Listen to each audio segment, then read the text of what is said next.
Shalom. This Shabbat we're reading Parashat Nitzavim. In this particular year, Nitzavim is separate from Vayelech, and the reason for that is that this year there is Shabbat between Yom Kippur and Sukkot, so we cannot combine them together. So tomorrow we read only Nitzavim in Shabbat Shuvah Parashat Vayelech, and Ha'azinu, it will be in the Shabbat between Kippur and Sukkot. In Parashat Nitzavim, there is a famous statement that Hayim ve'mavet natati lefanecha ובחרת בחיים.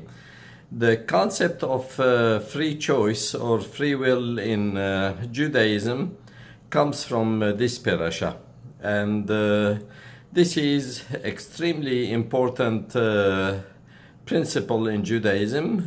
They say that before man or human beings are born, they are sitting with God and having pleasure from Ziv Shekhinah, from the spiritual light of Hashem. However, because they did not earn it, Hashem will send them to earth, to here, to this world, so they can earn their keep. They can earn the privilege of sitting with the Kadosh Baruch Hu. And they earn it by doing good deeds and doing what is proper if they took the good choices, if they did the good choices. So from here we can see furthermore in Mesilat Yesharim, and I heard that from Rabbi Akiva Tatz. He said that I did not read it in Mesilat Yesharim. It says that in that book written by Rabbeinu Chaim Luzzatto, it says that that man is born to fulfill three things. Number one, la'avod, to serve God. Number two, la'asot mitzvot. And number three, la'amod b'nisayon, to withstand challenges and trials. So we can see here that good part of the reason that man is alive is to withstand trials and ordeals, and to take the right decision. However, there is a question. Number one, do we really have a free will on earth? And for that, there is like in a fun way, they ask Isaac Bashevis Singer, who is one of the Jewish writers in Yiddish, who won Nobel laureate.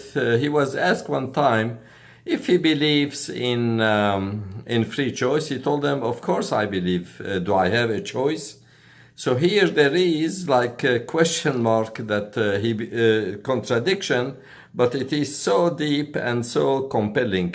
So he does believe that indeed there is free choice. However, do I have a choice? That sometimes it means that sometimes we do not have a choice to some extent, and I will elaborate. In fact, I titled this program as Overcoming Impediment to Free Will. So that I implied that there are two concepts. Number one, that there is free will. Number one. Number two, there are impediment to it. And if there were no impediment, then there is really no chokhmah. There is no challenge. There is nothing special about overcoming the ordeal. And those impediments, the challenges can be from the various reasons. For example, genetics. I said in one of the programs that I did that now there is growing body of literature that religiosity is inherited to some extent. It is predetermined. And we can see that two siblings who were brought up in the same home and they went to the same school with the same class or different classes. One of them is more religious, he's more spiritual than another one who is more towards business, towards science, and so on and so forth. So we can tell that there is predisposition. Number two, the genes affect some behaviors and some traits that can lead to wrong decisions. For example, there is no question that alcoholism is determined to significant extent by genetics. The same thing is drug addiction. The same thing in behavior, in anger. It is a known fact that they say that the Kohanim do have tempers, they have anger, and the anger can lead to something really dangerous and bad. And there is truth to that. My mom was Kohen. I'm not saying she lost her temper a lot, but I do know that it is a fact. There is also the environment will affect the free choice. So let's go back to genetics for one minute. When it comes to alcoholism, for example, if somebody drink, he's going to lead to some problem, both spiritually and non-spiritually. He can, if he get drunk, he can say the wrong things, he can curse, he can miss tefillot, he can do berachot levatah because he doesn't know, and so on and so forth. Anger, we do know that they say that the one who get angry is like Ke'ilo v'Avodah Zarah. And we learned that from many of our leaders, including Moshe Rabbeinu when he got angry on a couple of occasions in the Torah. The environment also does have a role in determining the extent of the trial, the difficulty of the trial. For example, if somebody lives in a community that they don't pray in shul a lot, or that the religious practice is lax, for him to be able to fulfill his religious obligation can be challenging. And part of it is related to peer review. If a community is known that to be lax in business ethics, for somebody to stay strict and do whatever is proper can be also more challenging than if somebody lives in a community where everyone deals, or the majority of the people deal in a straightforward way with others. And also there are physical characteristics that can impede the free choice, or can affect which direction that free choice is gonna go. When I say that, I want to be clear that this is really the trial. This is the test,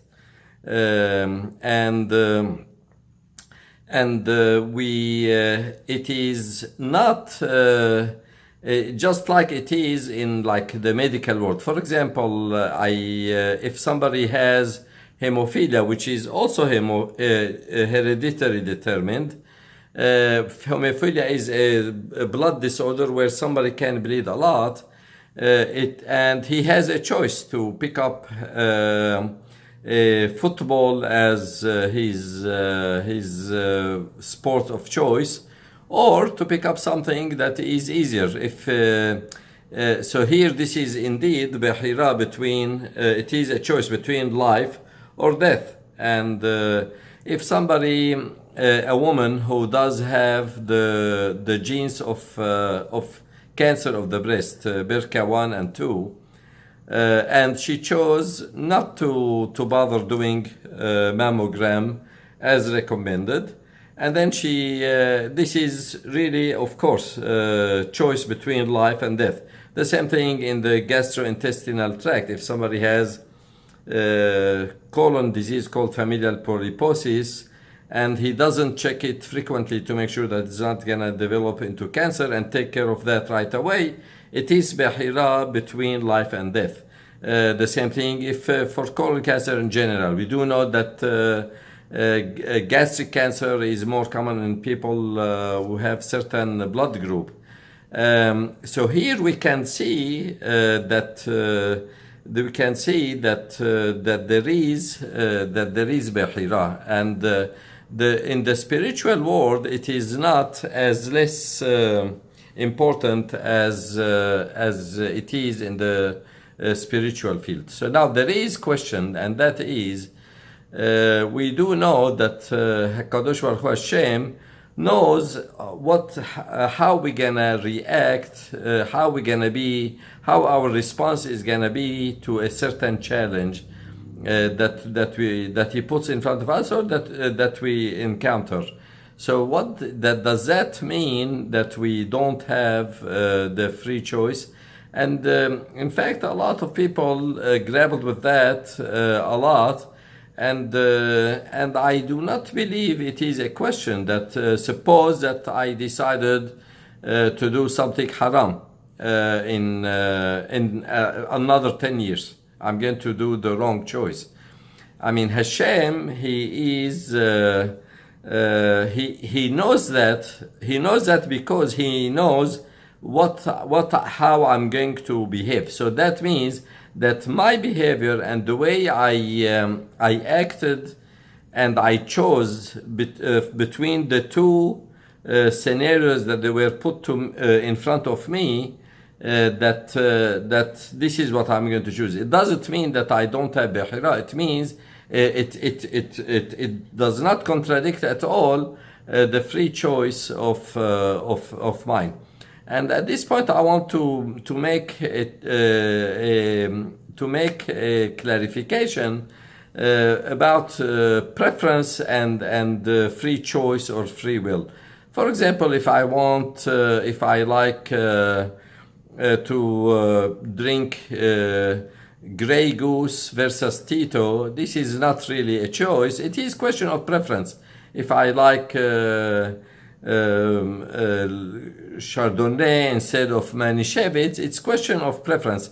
This is nothing. This is not a challenge. It is a preference.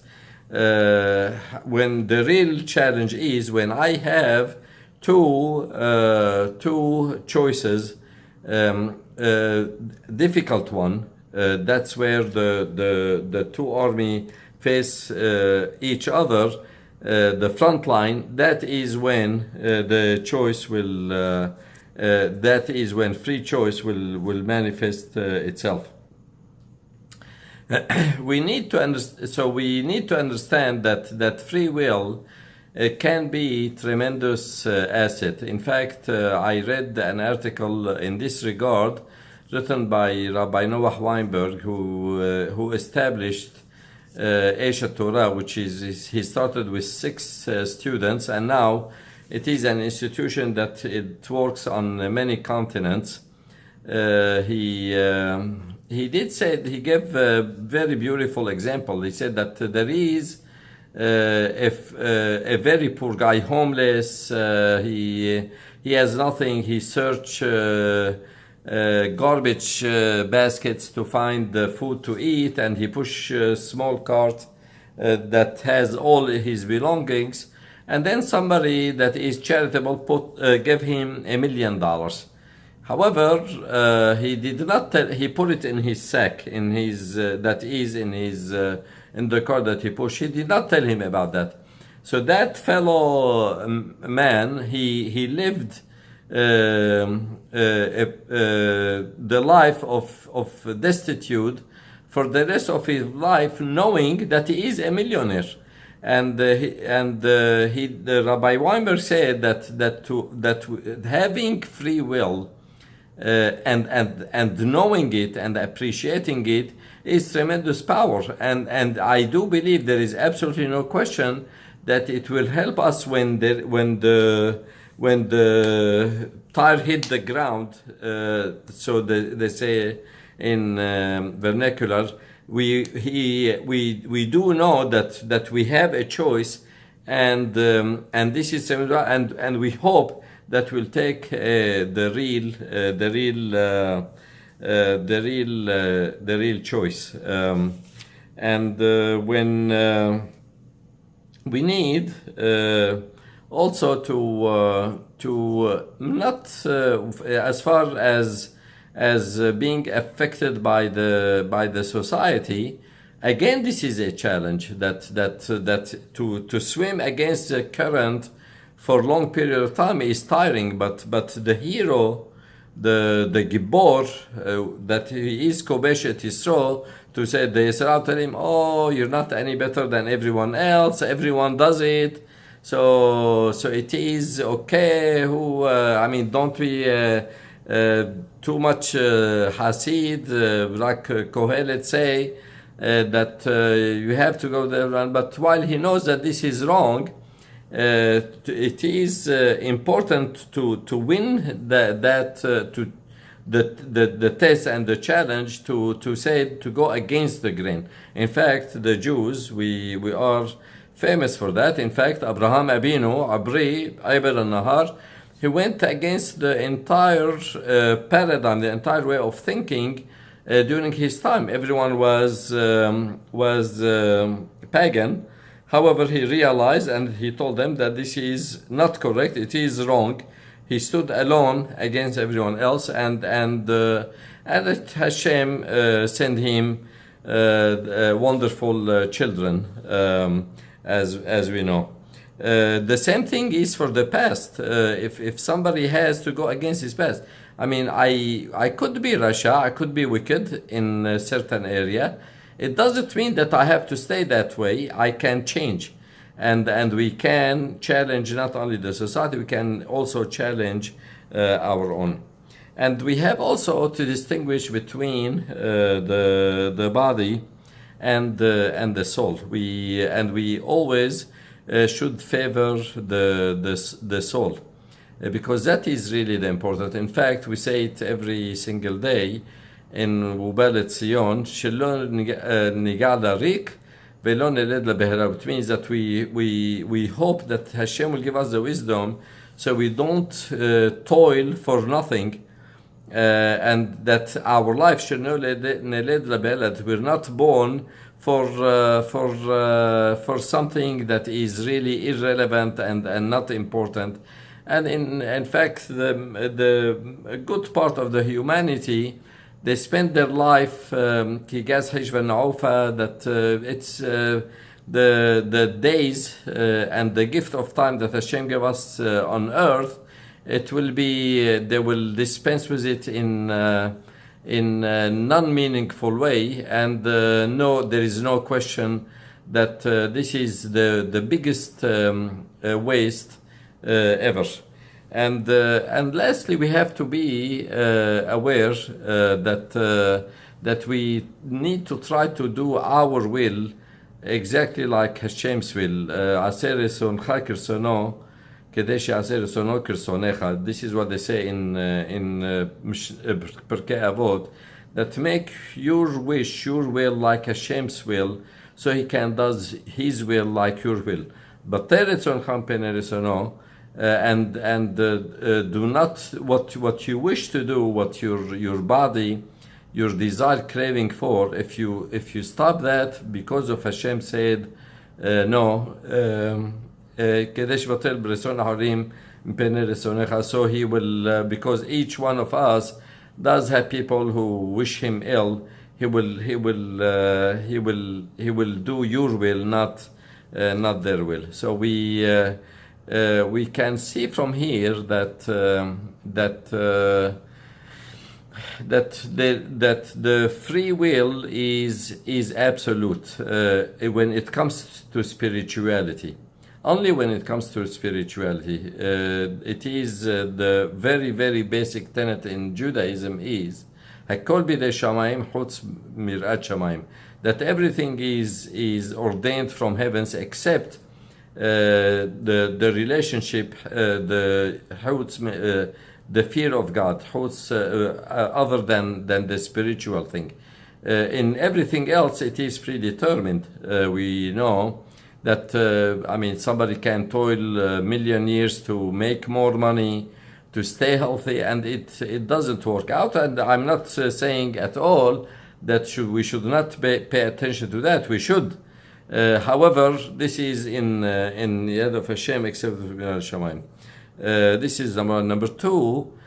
Just like in the physical, in medical, like we mentioned before, that if somebody if somebody does have a hereditary issue, that he will take care of that, because otherwise he will die. We mentioned few example.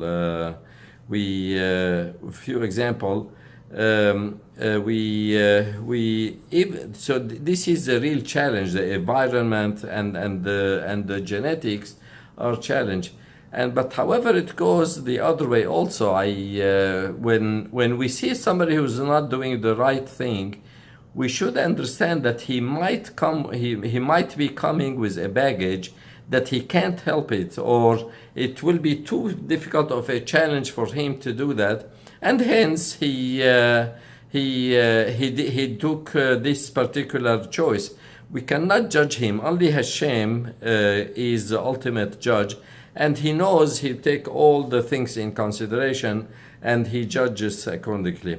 Number three, we should always strive that you know what, the bigger the challenge, the bigger the rewards. And I heard from Hakam Rabbi Akiba Tatz, who is also a physician, who said that he talked about a girl who had obsession of stealing candy from store and put it in her pocket. Rich woman, she can't help it.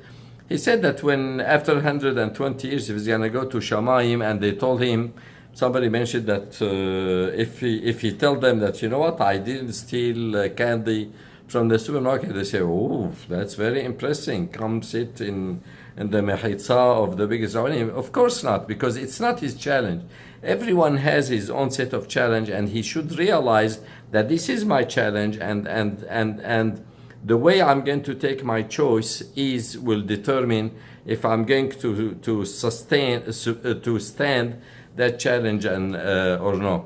And number four, we have to make sure that there is fight between what the desire of the body and the soul.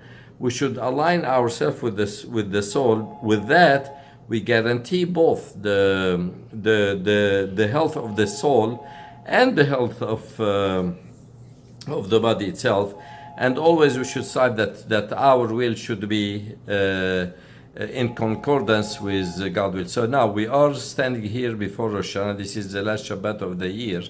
We hope only we have to include in our prayer that Hashem will give us the courage and the wisdom to know that what is the challenge, that, you know, when Yetzer Hara is working on us, and how he is working on us, he never sees us, and try to recognize that and take always the righteous. Shana Tova to all, to Kol Am Israel po, in this community in the United States and in Israel and the entire world. Tizkul Shanim Rabot.